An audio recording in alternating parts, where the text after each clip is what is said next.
Hello, Hello, my name is Carmen Liziswain from Switch on Health, and welcome to tonight's free webinar by Ruth Hull. If you are watching this live, please do stick around for comments and questions at the end. We are excited to announce that there will be a draw for a $50 credit from us here at Switch on Health for one lucky attendee to put towards your study. And Ruth does also have a very exciting prize that I will let her tell you about throughout her presentation.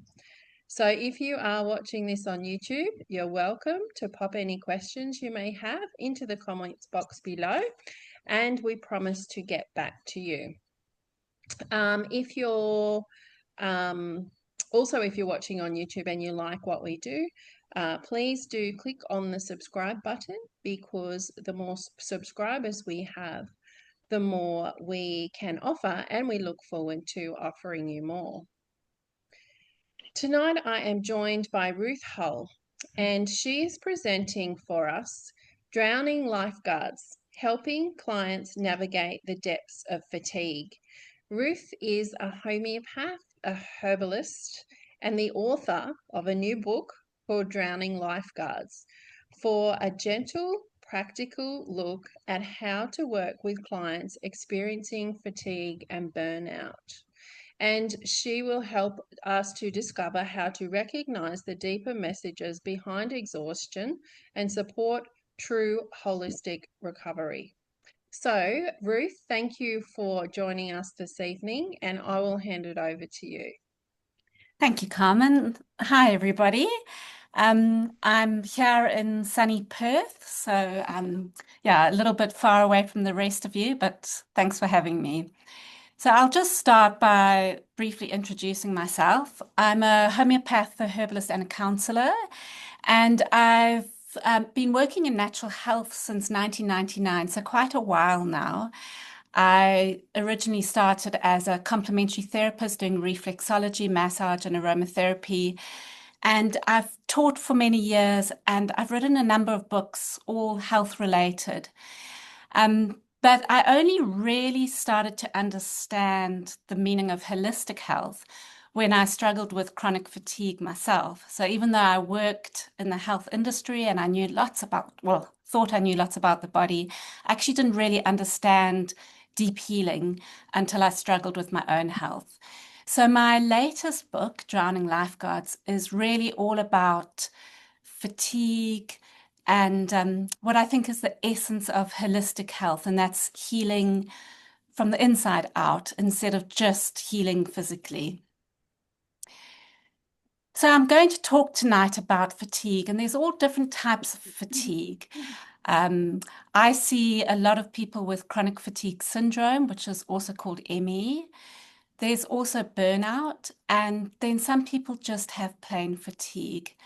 And as a homeopath, I tend to see a lot of people who have been to every doctor, they've tried everything, and they're still just really, really struggling with their health and with their energy.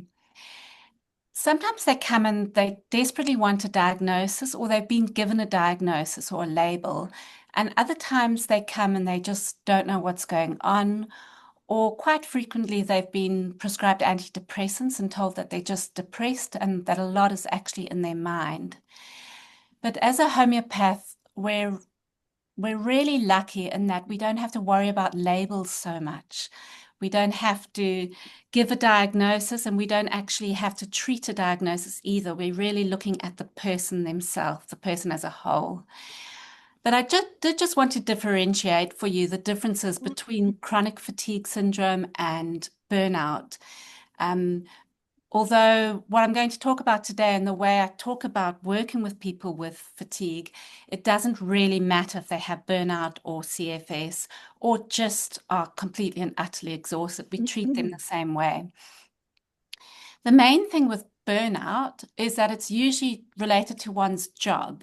So it's very common in teachers, in people in the health professional caring profession, and in therapists as well. So homeopaths, naturopaths, complementary therapists, it's very common. And when somebody has burnout, they really become almost sick of their jobs. They like, I found that when my fatigue was really, really, really bad, I also got burnout and I just didn't want to see clients. And I really struggled with clients. And if clients cancelled, I was quite relieved. And this is really common in therapists, and it's a very bad sign. So that's the main thing with burnout is people get very cynical towards their jobs. They get very negative towards their jobs. You'll find teachers who get irritated by their students more than usual.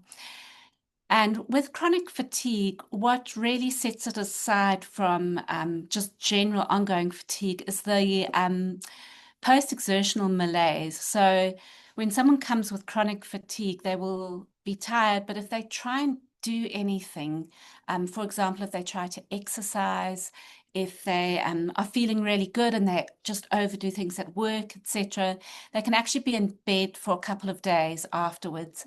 A lot of aches and pains, fibromyalgia, or even flu-like symptoms. So that's one thing that really helps you know if somebody's got chronic fatigue as opposed to burnout. But tonight we're just going to look at fatigue. Um, if somebody's tired, they're tired, and we don't have to worry too much about the labels.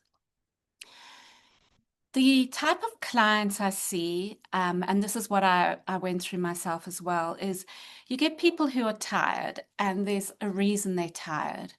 Maybe they've been working too hard. Maybe they travel a lot for their jobs. They've got a lot of stress. And that's quite normal. But then you get some people who are tired for years and years. And in addition to the fatigue, they have a set of very specific physical symptoms. So the fatigue is not in their head. A lot of doctors just say, oh, it's psychosomatic or you're making it up. But when you take your client's history, you'll notice these specific symptoms. The first is the musculoskeletal pains, tight neck, tight shoulders, backache, fibromyalgia, joint pains. Headaches are common, migraines are common as well. And there's often a mental sort of segment of it where there's brain fog, poor concentration, lots of memory problems. And anyone who knows me will know I still I still really struggle with my memory.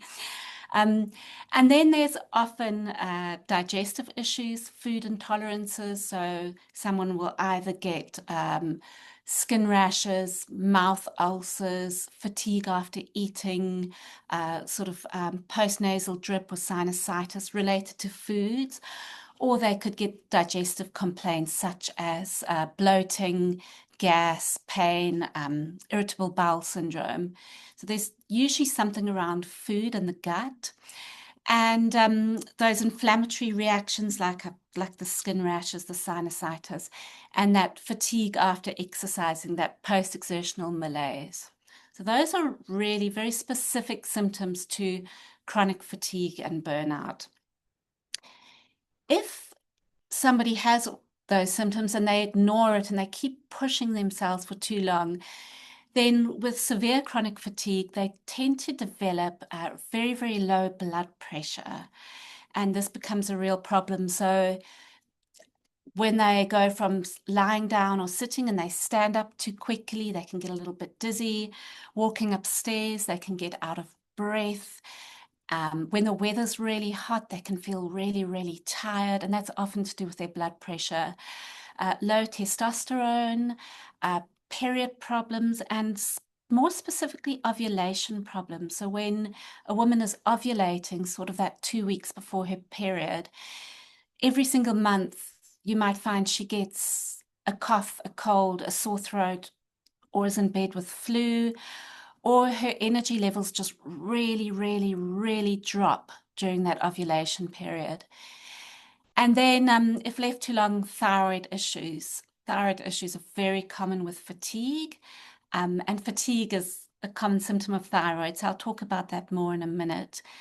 Heart problems can develop if chronic fatigue is left untreated for too long, and one of the mental aspects of someone with chronic fatigue is they tend to keep pushing themselves. They tend to keep trying to work or trying to get on with things. Again, I'll talk about this in a minute. And heart problems can develop, as well as autoimmune problems. So Hashimoto's, which is an autoimmune thyroid issue, is common. Autoimmune skin diseases as well.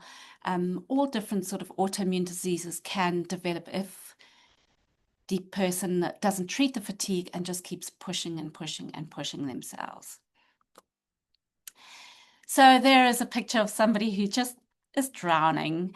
When you have really severe fatigue, and I'm sure that some of you listening might actually be struggling with fatigue, you get to the stage where you feel like you're drowning and you just feel like you can't cope. Often you feel like there's no one who can help you.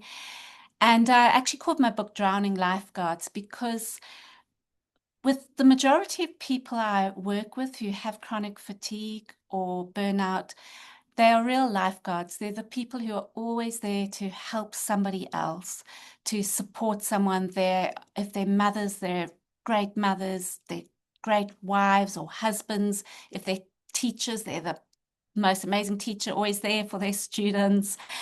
They're therapists, they're always there to help everybody else, but they don't really help themselves, and they get to the point where they're just beyond tired. So that's why I called the book Drowning Lifeguards. When you are working with someone with fatigue, I've probably for the last probably since about 2010. So I'm not sure how many years, it's like 14, 15 years. I've been working predominantly with people with fatigue or burnout, like deep, deep fatigue. And this is what I've learned over the years is that we can't work with them just with remedies. Homeopathy is amazing. I absolutely love it, but it doesn't always cover everything. And this is another reason I wrote my book is there's a lot of lifestyle changes a person with chronic fatigue needs to make. And there's some very common medical causes that they need to address as well. So I work step by step with clients now, and these are the steps I go through. But firstly, and most importantly, is you really need to just let your client feel heard. By the time they get to you, they have probably spent a few years and thousands of dollars on their health, going from one doctor to the next, having one test after another. Everything's been ruled out and they've been told there's nothing wrong with them, yet they still feel absolutely exhausted. And they just need somebody to actually hear them and see them and just listen to their story and give sort of validate how they're feeling. When I was in the sort of depths of my fatigue, I was in my early 30s and I was having night sweats every single night. At first, I thought I had TB. I didn't. Then I thought, oh my gosh, maybe I'm in early menopause or something, and I wasn't. I couldn't walk up a flight of stairs without losing my breath. There were days I could not get out of bed. Some days I just had to stay in bed the whole day. I just couldn't get out. And if I ever did anything like really fun, if I went to a party, if I tried to go hiking, something like that, then probably for a week afterwards, I felt like I had flu and I had to go to bed. But every time I went to a doctor, there was nothing wrong with me. You know, my thyroid was fine, everything was fine. And that's how when I really discovered the strength of homeopathy. So if all you do is just really listen to your client's story and validate how they're feeling and help them understand that how they're feeling is not, they're not making it up, then I think you've done a great service to your client. After listening to your client, you really have to rule out some common medical causes of fatigue, which I'll talk about in a minute. I'm going to talk about each of these little steps. Rule out the obstacles to cure, as Hahnemann says, you know, you can't work with someone of these huge obstacles in the way, physical obstacles. So we'll have a quick look at those. address the process of chronic inflammation. So inflammation is a huge process in fatigue with all that joint pain, musculoskeletal pain, food intolerances, sort of hypersensitivities like your sinusitis, your hay fever, the headaches. Usually there's a big inflammatory process beneath that. And coupled with chronic inflammation is a leaky gut or an autoimmune disorder. And then dysbiosis or problems with the microbiome. So a problem, an imbalance in our gut flora. There's a lot of physical health conditions that are associated with fatigue.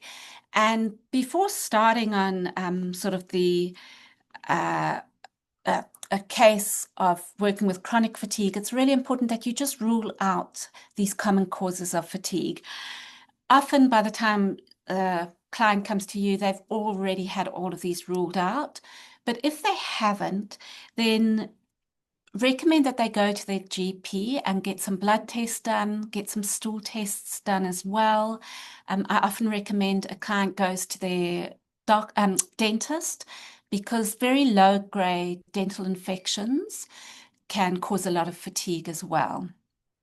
So in my book, all of this is listed. So I like to give my clients my book, and all of this is in there for them to rule out.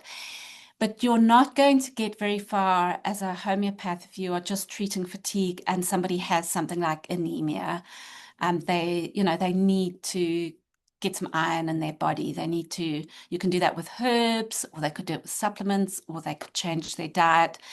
But a homeopathic remedy by itself will not be enough.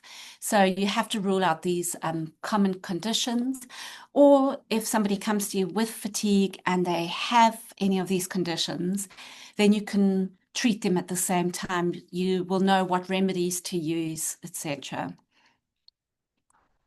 I hope I'm not going too fast, but I want to leave time for questions. Once you've ruled out the common causes of fatigue and, those common conditions associated with fatigue, there are some really common obstacles to cure. So for you as a homeopath, if you are working with somebody with chronic fatigue, the first thing you need to do is make sure they are eating well. The two things I see the most often with people with fatigue is that they have very unbalanced blood sugars, so they might be hypoglycemic.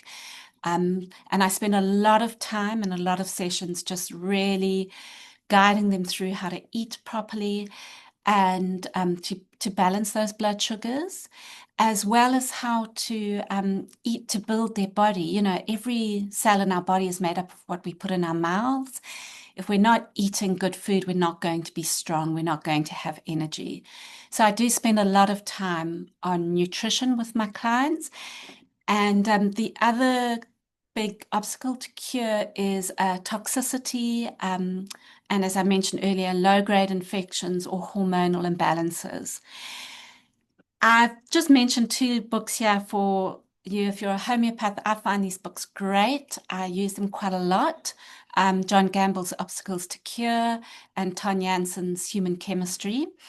And I often, if find I'm struggling with a client, I'll do a hair tissue mineral analysis. So just send them off to have their hair tested. And this will give me an idea of any major blocks, especially heavy metals. And I do use homeopathy to collate out the heavy metals. So John Gamble's book is great for that if you're interested in sort of collation therapy, homeopathic collation therapy. So I am rushing a bit because I want to get onto the homeopathy side of things. But basically, in my book, my book's really, really simple. It's written for clients, not for therapists. So it's for clients to work through how they're eating, to address any leaky gut, any microbiome imbalances. One of the things I did before I wrote this book was I used to actually send clients emails of step by step how to eat to balance their blood sugars, how to eat to build their body, how to address leaky gut, do a what do you call it? Elimination diet, all of that. Because as a homeopath, you're really only seeing your client once every 6 weeks, once every 8 weeks, maybe even every 3 months, depending on how you're treating them. So 1 hour here, 1 hour there in a client's life isn't very big. And you don't have, you just don't have the time in your consultation to really go into the nitty-gritty of what they should be eating. And it, your client's not going to heal unless they're eating properly, unless their blood sugars are balanced, unless they are eating to build their body, unless their gut lining is really healthy. So that's something they do need to work on by themselves in their own time. And then when they come to you, they can come for some remedies. So that's why I used to email them details, and now it's all in my book. Okay, so let's get back to the exciting stuff, and that is about homeopathy. So a couple of years ago, I gave a talk on chronic fatigue, and I got out all my client notes over the years of anyone I'd seen with fatigue, with either chronic fatigue syndrome, with extreme burnout, or just completely and utterly exhausted who had been exhausted for years. And I did a little like table of the causes of fatigue, the underlying etiologies, those ailments from. And what I noticed was with, I'd say 80 to 90% of my clients, so not everybody, not every single person, but the majority of them, is there was an issue of their power. Their power had been taken away from them. This is one reason why I like to give them sort of ownership of their diet and their nutrition, because it empowers them. So giving them emails or writing blogs or giving them, like I give them a book now, so they can really take ownership of their health. And then I always remember the issue of power or control when looking at remedies. Ian Watson, I don't know if you guys have seen his beautiful book, The Tao of Homeopathy. In it, he says, disease is the cure in progress. And it's a beautiful way to think of fatigue. So when somebody has fatigue, their body is trying to tell them something. And all their signs, all their symptoms, all those physical ailments or all those struggles is actually messages from the body. And generally in fatigue, it's messages that their body needs some form of power, that there's this lack of power. And so these are the etiologies of most of my clients. They fall into sort of this sort of area, and all of it is they've had their power taken away from them. So with most of my clients I've worked with, they've fall into one of these categories. Either they have had a really, really difficult childhood, so they've had to grow up quickly. So this is why it's so important to take a full case for your client and not just think, oh, they've got adrenal fatigue, I must just treat the adrenal glands, which you see quite often. When you take their full case, you'll find that as a child, perhaps they had an alcoholic parent, or an older brother or sister who had a drug problem, and there was a lot of problems in the home. Maybe they went forced to go to boarding school. Maybe there was just a lot of strife in their family, financial difficulties, lots of moving, lots of problems between the parents, some kind of struggle in the home where the child didn't have much power, didn't have much say, wasn't really heard, wasn't really seen.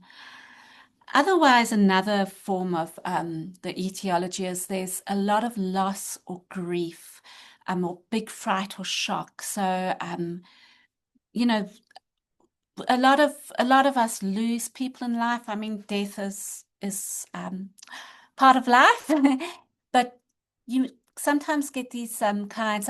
For example, a woman I saw a few weeks ago, she had lost 11 babies, either as a miscarriage or in their first few weeks of life. I mean, 11 children she had lost, basically.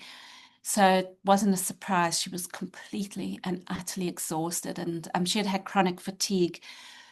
She's now for about 14 years. So there's that great, deep, deep, deep loss. Shock or fright. So somebody may have had a very, very traumatic accident, something very sudden. I know someone who a mine shaft collapsed on him, a big, big shock. Also, just going back to loss and grief, I see a lot of clients here in Perth who have immigrated. They've been forced to leave their country of origin. They've lost their homes, connection with all their family. Often, for example, they've become Uber drivers here, but they were doctors in the other country. They've lost their jobs, their sense of self. So immigration is quite a big thing for fatigue as well. And then a history of abuse. So a history of having your power just completely taken away from you. More often than not, sexual abuse. And it's actually the reason I studied counseling was because so many of my clients have that history of abuse with their fatigue. And I'm very mindful of the time, so I'm just rushing a bit. But I really love this quote, and I think it's beautiful for homeopathy because with homeopathy, what we're doing is we're not trying to find answers or solutions for people.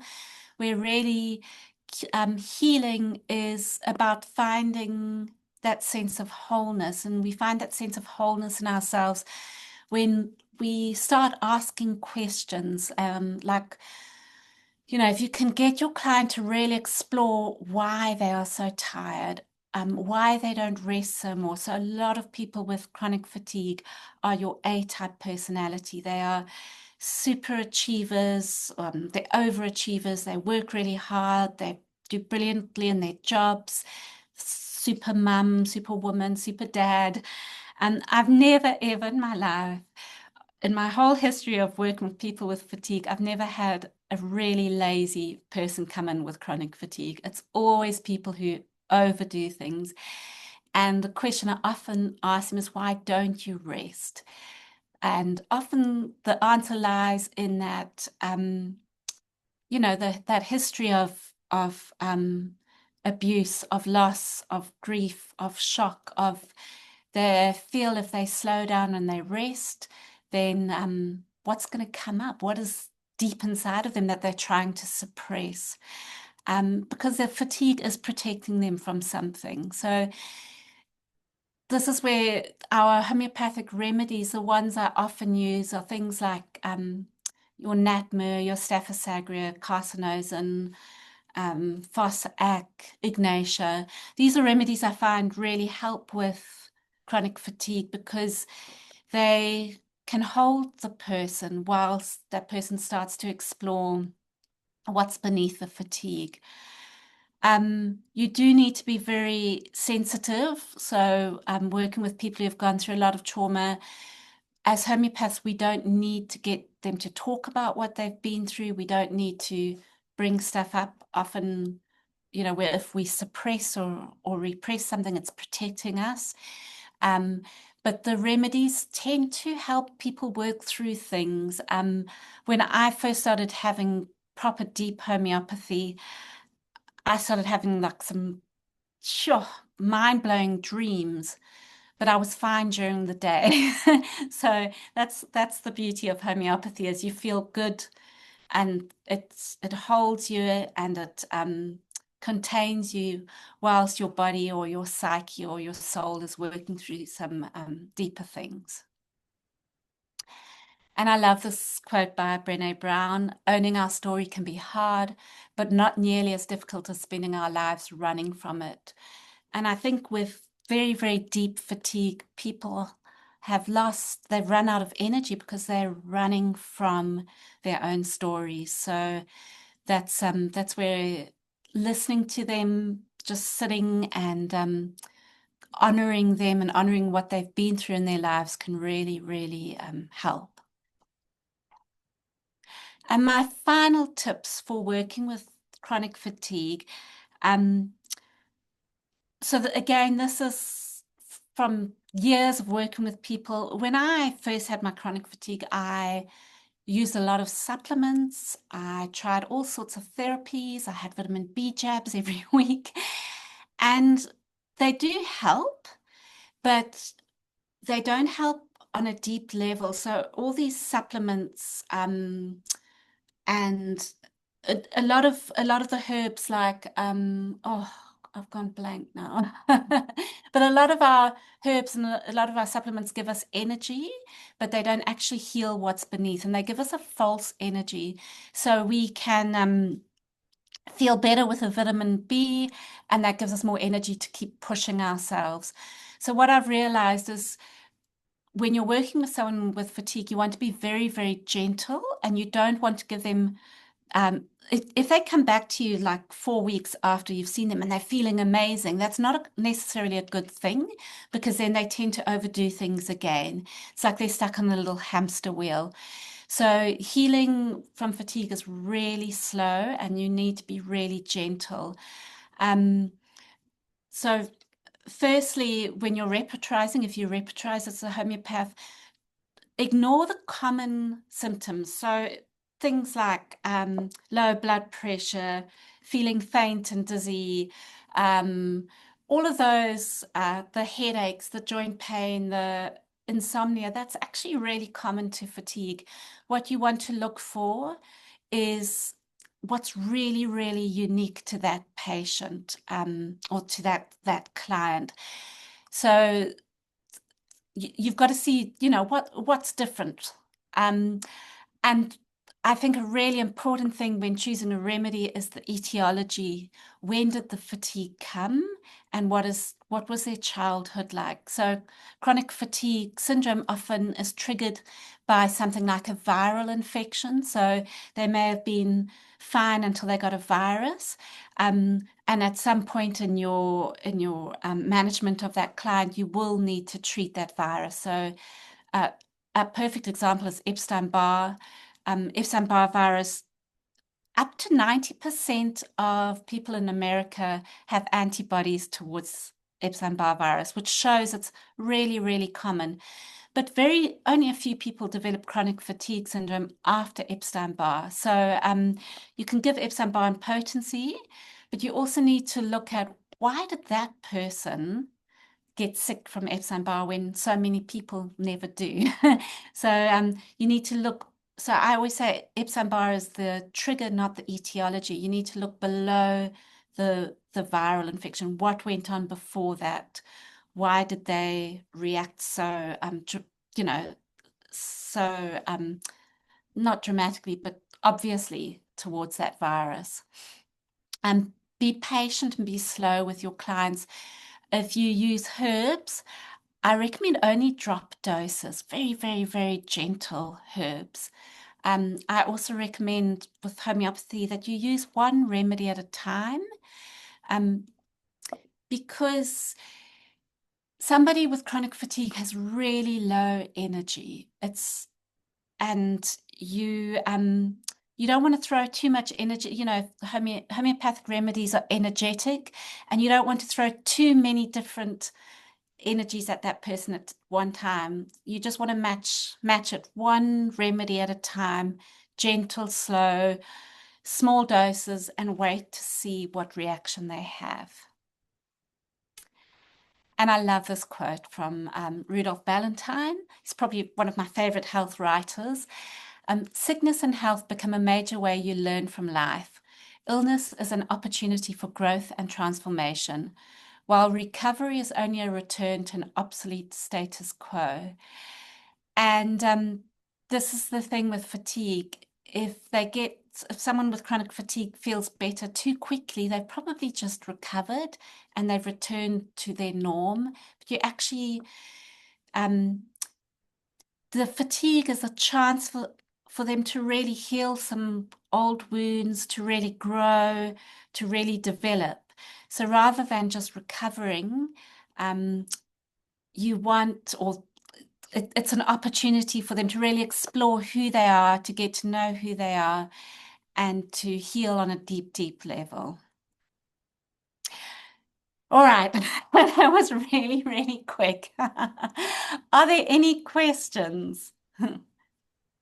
Thank you, Ruth. That was a beautiful presentation, full of really valuable information, and you're obviously very super passionate um, about helping people with fatigue and burnout, and it's just so prevalent.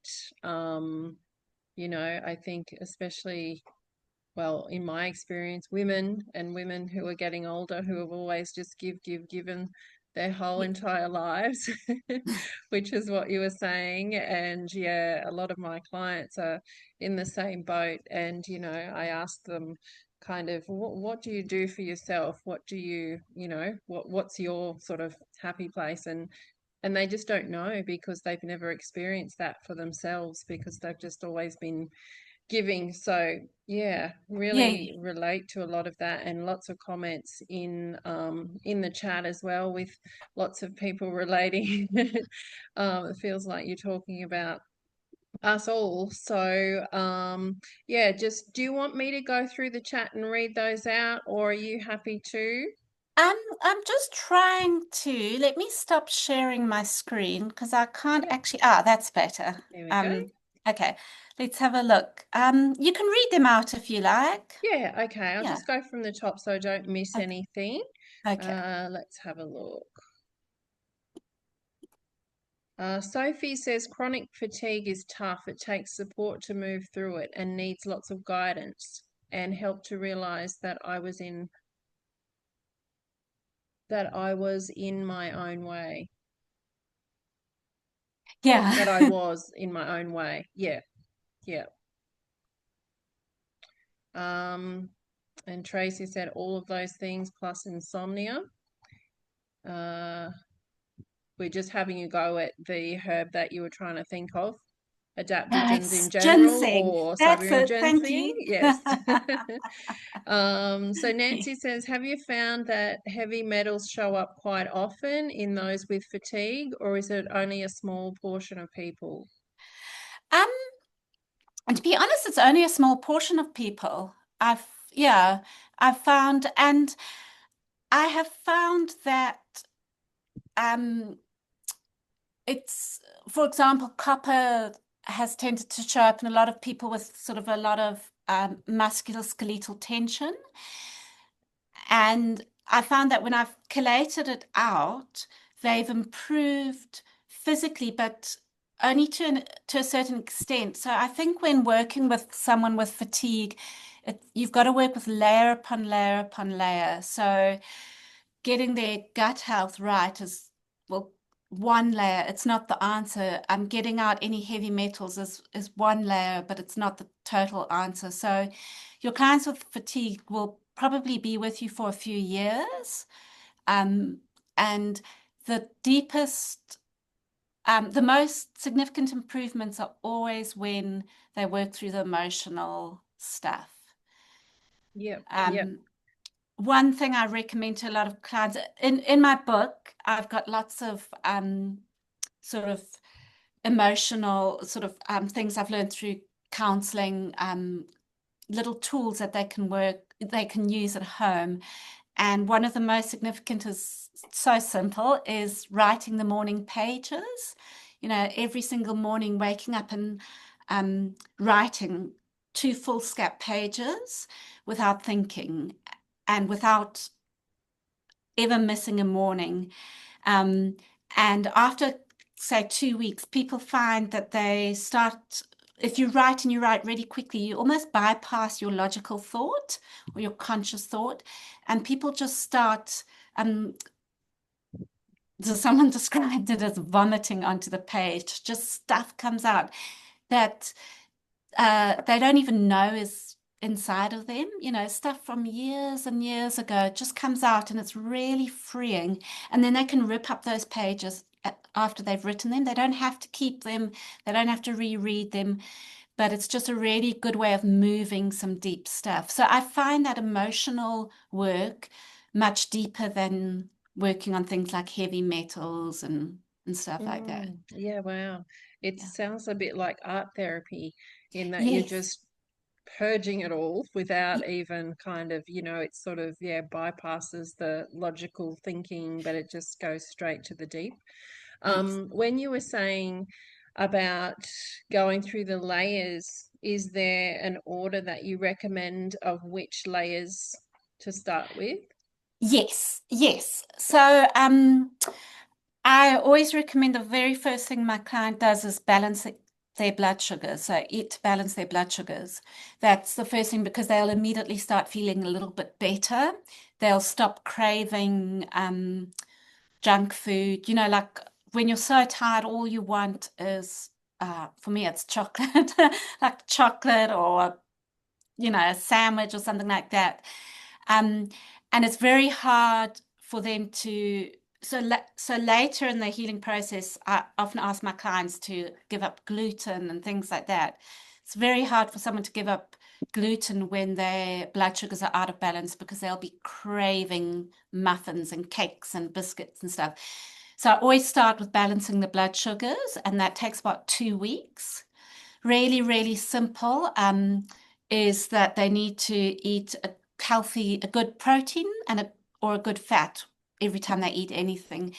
After they've balanced their blood sugars, then they can start eating to reduce the inflammation, and then once the inflammation's down, then they can start looking at any foods they're intolerant to and healing their gut. So it's, yeah, very step by step. Yeah, yeah, excellent. Yeah. Thank you. Candy, hi Candy, says, this was me last year. I've learnt a lot about health through my own journey. Yeah. Yeah. Yeah. Martin says, obviously very common in our caring professions. Have you noticed it being common in other professions? So very common in our caring professions. I've seen it a lot in teaching as well. Um, doctors, I've had a lot of doctors, nurses, teachers. Yeah. I'm just trying to think of other professions, counselors, Hmm.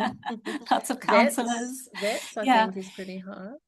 It's the lifeguards. That's why I called my Yeah. book Lifeguards. It's the people who look after other people. Yes. And I think when we look after other people, we take on a lot of their energy sometimes. So our boundaries, and this I only learned much later in life, but putting up our own boundaries is really, really important. And I do have a section on that in my book, the importance of putting boundaries again, just around ourselves, around our energy, between our clients, between our colleagues, between our children. That's Uh, really valid. So that's great that that's part of your book because yeah. I think that's something that a lot of us struggle with in Yes. our, caring, giving profession as well. Yeah.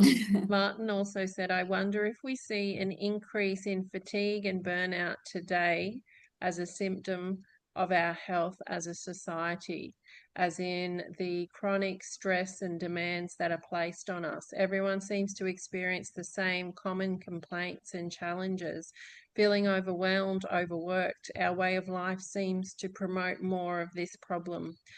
Are there any particular homeopathic remedies that tend to come up more when you are prescribing for fatigue patients? Yeah, so often the grief ones like Ignatia, Natmer, Staphylos aureus, those are Fossac. The other acids don't really come up, but carcinosin, of course, carcinosin cumcuprum as well comes up quite a lot. And often if that comes up, then you'll notice if you do a hair analysis that they're high in copper. Um, Aurum, um, Natmer comes up as well. Often the remedies where there's been a difficult childhood and they just don't have that sense of power or that sense of strength where that power is being taken away. Yeah. I've never seen fatigue in something like Nux Farm. So, Sophie says there is a true connection between handwriting and emotional connection in the brain. The motions of the hands makes the words feel real versus typing, and thus lets you process the emotions and almost acknowledge them as you write it out. It's pretty cool. yes, that's Yeah. beautiful. Yes, yeah.